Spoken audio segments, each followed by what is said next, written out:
Damodra devotional ఛానల్కు స్వాగతం. మాఘపురాణం 24వ రోజు. సత్యజిత్తు అతని భార్యతో కలిసి ఏకాదశి రోజు ఉపవాసం అన్నది చేశారు. అలాగే ఇంద్రాదులు 11 రోజుల నుంచి పారిజాత వృక్షం ముందు తిండి ఏమీ లేక అలాగా ఉన్నారు అని చూసుకున్నాం కదా.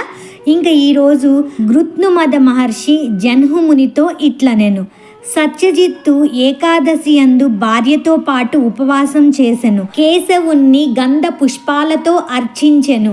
దేవతల హితమును కోరుతూ శ్రీమన్నారాయణుణ్ణి నిరంతరం జపించుచు జాగరణ చేసెను. ఏకాదశి నాటి రాత్రి మొదటి జామునందే శ్రీహరి సత్యజిత్తునకు ప్రత్యక్షమయ్యెను. నీలమేఘం వలె నల్లని ఛాయతో, నల్లని ముంగురులతో, పద్మ నేత్రములతో ప్రకాశించుచు, తిలకముతో, విచిత్ర కుండలములతో చెక్కిళ్ళు ప్రకాశించుతుండగా, సూర్యకాంతిని మించి కిరీటంతో, హారకేయూరాది విభూషణములతో, పచ్చని పట్టుబట్టలను కట్టి మనోహరమైన రూపముతో గరుత్మంతుని పైనెక్కి వచ్చెను. మునిగణములు శ్రీమన్నారాయణ్ణి స్తుతించు భార్యతో పాటు శ్రీమన్నారాయణుని పాదములపై పడి నమస్కరించెను. శ్రీమన్నారాయణమూర్తి, నాయన, కోరిన వరం ఇచ్చెదను, అడుగుము అని అనెను. అప్పుడు సత్యజిత్తు, స్వామి, ఇంద్రాదులకు పూర్వం వలనే సంచరించు శక్తి నిమ్ము, వారిపై దయ ఉంచుము. తరువాత నాకును నా భార్యకును నీ సాన్నిధ్యమును అనుగ్రహింపుము అని కోరెను. శ్రీహరి దయతో వారి కోరికను అంగీకరించి ఇట్లనెను: ఓయి, ఈ ఏకాదశి తిథి సమస్త పుణ్యములను ఇచ్చును. నేనీ తిథి యందే నీకు ప్రసన్నుడనైతిని. కావున ఈ తిథి నాకు సంతోషమును కలిగించు తిథి. నీవు నీ భార్య ఈ పారిజాత వృక్షమును పెకిలించి ఇంద్రునికి ఇవ్వండి. పవిత్రము, ఇష్టము, నాకిష్టము అయిన ఈ తులసిని నాకిమ్ము, నీకు శుభము కలుగును. మరి ఒక ఆలోచన వలదు అని పలికెను. సత్యజిత్తును అట్లేనని అంగీకరించెను. మరునాటి ఉదయమున భార్యతో కలిసి పారిజాత వృక్షమును పెకిలించి ఇంద్రాదులకు ఇచ్చెను. తులసిని లక్ష్మీపతియగు శ్రీహరికి ఇచ్చెను. శ్రీహరి అనుగ్రహం వలన ఇంద్రాదులందరూ శక్తిమంతులై శ్రీమన్నారాయణకు నమస్కరించి నిలిచిరి. శ్రీహరి ఇంద్రాదులు వినుచుండగా సత్యజిత్తును వాని భార్యను చూసి ఇట్లనెను: ఈ ఏకాదశి తిథి నాడు నీవు భక్తితో నీ విధముగా నన్ను పూజించి నా అనుగ్రహం నుండుట వలన మిక్కిలి ఉత్తమమైనది, నాకు మిక్కిలి ఇష్టమైనది. ఈ ఏకాదశి తిథి సర్వజీవుల పాపములన్నింటినీ పోగొట్టి అనంత పుణ్యమును ఇచ్చును. మందమతులైన మానవులు ఈ విషయమును గ్రహింపలేకపోతున్నారు. పాడ్యమి నుండి 10 దినములను యథాప్రకారం భుజించి ఏకాదశి నాడు ఉపవాసమును జాగరణము చేసి నన్ను స్మరించు వారు నా సాన్నిధ్యమును చేరుదురు. ఇహలోకమున సర్వసుఖములను సర్వశుభములను పొందుదురు. నాకు సంతోషమునిచ్చిన ఈ తిథి ఉత్తమ సంభావననిచ్చి వేల కొలది అశ్వమేధములు చేసిన వచ్చు పుణ్యం నిచ్చును. ధర్మవేత్తలగు మునులను ఈ తిథి మిక్కిలి పుణ్యప్రదమని అందురు. 12వ రోజున దేవతలకు మరలా శక్తి పుష్టి కలుగుటచే ద్వాదశి తిథిని ప్రాణదాయిని విష్ణుప్రియమని అందురు. అజ్ఞానంచే ఏకాదశి భుజించువారు మహాపాపములను పొందుదురు.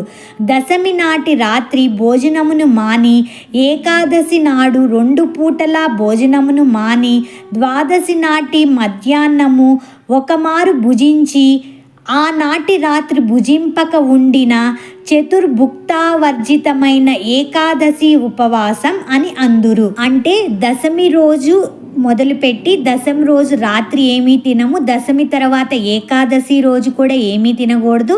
అలాగే ద్వాదశి రోజు మధ్యాహ్నం తినాలి, ద్వాదశి గడియల్లో ఉన్నప్పుడే తినాలి, తర్వాత నైట్కి కూడా భుజించకూడదు. అలా 4 సార్లు మనము ఏమి తినకుండా ఉంటాం. అలా ఉన్న దాన్ని చాతుర్భుక్తావర్జితమైన ఏకాదశి అంటే 4 సార్లు, అంటే 4 సార్లు వర్జించం అంటే భుజించకుండా ఉన్నటువంటి దాన్ని ఏకాదశి ఉపవాసం అని అందరూ అని చెప్తున్నారు. ఇక్కడ 2 పూటల భోజనం మాని అంటే ఏంటి అంటే ఉపవాసం, అంటే ఉపవాసం ఆయనకి దగ్గరగా ఉండడం మనం, అంతే తప్ప భోజనం ఒక్కటి తిండి ఒక్కటి మానేసి చేయాల్సిన పనులన్నీ మంచి పనులు కాకుండా ఎటువంటి మనకి ఏవి నచ్చితే ఈ సినిమాలకు వెళ్ళడం, షికార్లకు వెళ్ళడము, ఎంజాయ్ చేయడము అలా చేయడం కాదు. ఆయనకి దగ్గరగా ఆయన నామ స్మరణ చేస్తూ స్వామికి దగ్గరగా ఉండడమే ఉపవాసం యొక్క నిజమైన అర్థం. ఈ ప్రకారం చేసిన ఉపవాసము సంపూర్ణ పుణ్య ఫలమును ఇచ్చును. పుణ్యప్రదమగు హరివాసమును ఉపవాసము జాగరణము చేసి నన్ను యథాశాస్త్రముగా పూజించువాడు నాకిష్టుడు, నా లోకమును చేరును. ఇట్టి ఏకాదశి ఉపవాసం చేసిన వానినే కాక వాని కులము వారందరినీ రక్షించి అనేక యజ్ఞములు చేసిన వచ్చు పుణ్యమును ఇచ్చును. 4 వర్ణముల వారు సన్యాసి, వానప్రస్థుడు, స్త్రీ, బాల, వృద్ధులు అందరూ ఏకాదశి నాడు భుజింపరాదు. ఏకాదశి నాడు స్త్రీ సుఖము, నిద్ర, అన్నము వీనిని విడిచి నన్ను పూజించవలెను, నా పాదోదకమును సేవించవలెను. అన్ని మాసముల యందును శుక్ల కృష్ణ పక్షములు రెండింటను వచ్చు ఏకాదశులు అన్నియు ఇట్లే ఉపవాసం చేయవలెను. చాంద్రాయణాది వ్రతములను ఆచరించడం వలన వచ్చడి పుణ్యము ఏకాదశి ఉపవాస వ్రతం వల్ల వచ్చును. కావున మానవులారా, మునులారా, నా భక్తులారా, మరెవ్వరును ఈ ఏకాదశి నాడు అన్ని మాసముల యందును 2 పక్షముల యందును తినరాదు. ఇది సత్యము. ఇట్లు ఉపవాసం చేసిన వాడు నా లోకమును చేరి నన్ను పొందును. ఇది తథ్యము అని బిగ్గరగా పలికెను అని గృత్ను మహాముని జన్హుమునికి వివరించెను. గృత్ను మహాముని జన్హుమునితో ఇట్లనెను. శ్రీమన్నారాయణుడు ఏకాదశి వ్రత విధానమును మహత్యమును వివరించి ఇంద్రాదులతో ఇట్లనెను. మీరీ పారిజాత దివ్య వృక్షమును తీసుకొని మీ నివాసమైన స్వర్గమునకు వెళ్ళుడని చెప్పెను. ఇంద్రాదులు శ్రీహరి చెప్పినట్లు పారిజాత వృక్షమును తీసుకొని స్వర్గమునకు పోయిరి. వారందరూ వెళ్ళిన తరువాత తులసి శ్రీమన్నారాయణునితో ఇట్లనెను. స్వామి, నీ పాదపద్మముల యందాసక్తి గల నన్ను దయచూపుము. నాకు నీవు తప్ప మరి ఒక్క గతి లేదు. నేను నీ పాద సాన్నిధ్యమునే కోరుకొందుము అని పలికిన తులసి మాటలను విని శ్రీహరి, భూమి యందు అమృతం వలన పుట్టిన తులసి, నా వద్దకు రమ్ము. నిన్ను నేను నా హృదయమున ధరింతును. సందేహం వలదు. నీవు పవిత్రురాలవు, పవిత్రతను కలిగించుదానవు, పాప నాశినివి. తులసీ దళములతో కలిసి ఉన్న నిన్ను చూసిన వారు గంగా స్నానం చేసిన వారి వలె పవిత్రులగుదురు. నీ దళములతో నన్ను పూజించిన వారు పునర్జన్మ ఉండదు. అమృతం నుంచి పుట్టిన తులసి, నీ దళములను మాలగా చేసి నా కంఠమున సమర్పించిన వారు అంతులేనంత అనంతకాలం నా లోకమున ఉండి నాలో ఐక్యమగుదురు. నిన్ను తమ ఇంటయందు గాని తోటయందు గాని పెంచు వారికి ఏ పాపములు అంటవు. ప్రాతకాలంన నిద్ర లేవగానే నిన్ను చూసి నమస్కరించిన వాడు ఆ దినమున సర్వ సుఖములను పొందును. యన్మూలే సర్వతీర్థాని యన్మధ్యే సర్వదేవతాః యదగ్రే సర్వవేదాశ్చ తులసిత్వాం నమామ్యహం. యన్మూలే సర్వతీర్థాని అంటే తులసి చెట్టు యొక్క మూలము అంటే వేళ్ల దగ్గర సర్వ తీర్థాలు ఉంటాయట. యన్మధ్యే సర్వదేవత అంటే తులసి యొక్క మధ్య భాగంలో అందరూ దేవతలు ఉంటారట. తులసి యొక్క చివరి భాగంలో అంటే దళాల దగ్గర అన్ని వేదాలు కూడా అక్కడే ఉంటాయట. తులసిత్వాం నమామ్యహం, అటువంటి తులసి మాత నీకు నమస్కారములు అనే శ్లోకం చదివి నమస్కరించవలెను. తులసి నీ దళములతో నీటిని తన శరీరంపై చల్లుకొనువాడు అపవిత్రుడైనను పవిత్రుడగును. నీ కుదురు మొదలులోనున్న మట్టిని తిలకంగా నుదిటిపై ధరించిన వాడు సర్వ సుఖములను పొందును. యక్ష రాక్షస పిశాచాదుల వల్ల వారికి ఎటువంటి బాధలు ఉండవు.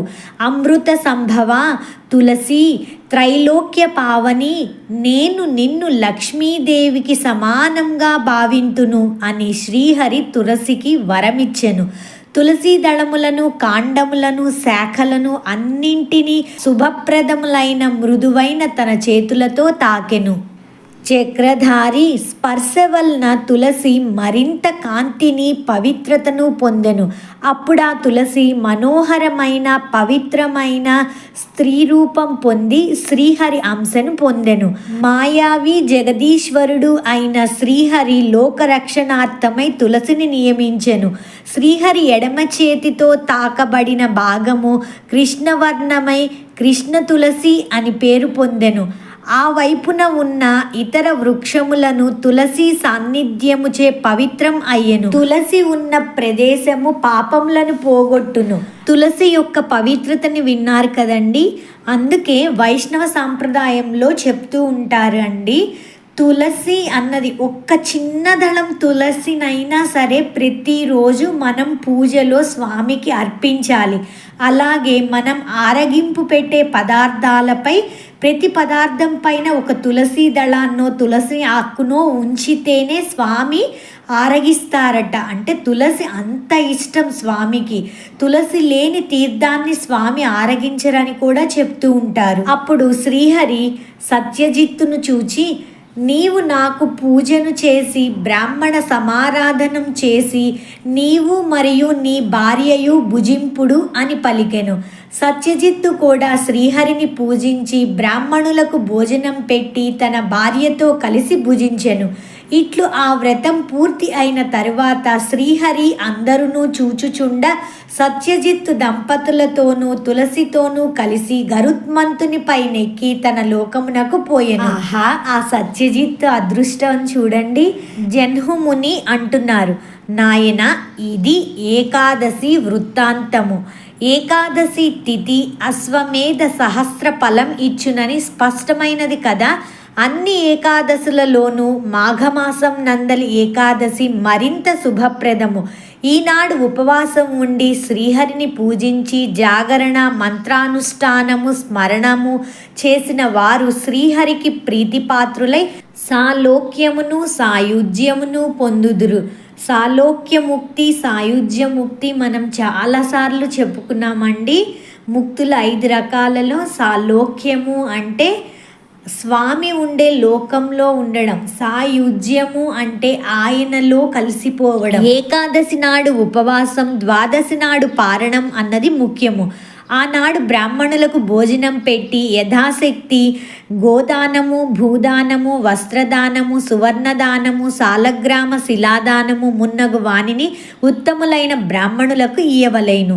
అట్టివారు ఇహలోకమున చక్రవర్తి అయి తుదకు శ్రీహరి సాయుధ్యము నొందుదురు. ఇట్టి పవిత్రమైన కథను వినువాడును శ్రీహరి కరుణా కటాక్షమును పొంది విష్ణువును చేరుదురు. నిస్సందేహంగా చెప్పుచున్నాను అని గృత్నుమద మహర్షి జన్హుమునికి వివరించెను. ఈ ఏకాదశి వృత్తాంతం 22, 23, 24 3 రోజులు చెప్పుకోవడం జరిగింది. క్షీరసాగర మదనంలో స్టార్ట్ అయ్యి శ్రీమన్నారాయణ అనుగ్రహము తులసి మహత్యంతో పూర్తి చేసుకున్నాము. మీకు కథలన్నీ గుర్తు ఉంటాయి అనుకుంటున్నాను. సర్వం శ్రీకృష్ణార్పణమస్తు.